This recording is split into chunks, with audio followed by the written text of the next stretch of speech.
I'm excited to be giving this INMAKER Yarn Ball Winder as a gift for a review.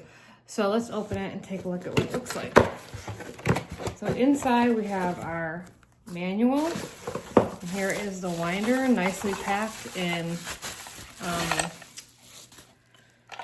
bubble wrap. And then this is what goes on here. So you just put this on here and twist it into place. And that's all it needs for the setup. So we're gonna take this messy ball and wind it into a nice cake.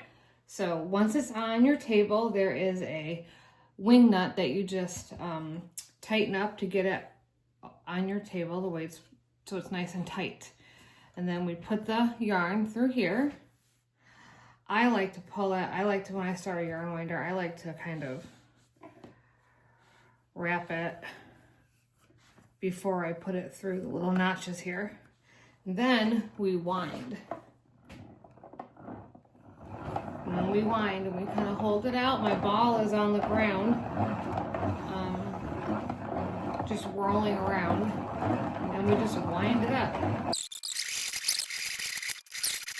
Okay, I think this is about, there's one loose here, but that's okay, we'll just tuck that in. I think this is about as much as it can handle, and it's like 3/4 of that ball. But now, you can take it off and cut it, and you will have a great center pull cake, or you can pull it from the outside too if you have one of those spinny, windy things. So this is a great way to get all your messy skeins of yarn looking nice and stacking well. Look at that nice flat bottom. Nice flat bottom for stacking. So highly recommend.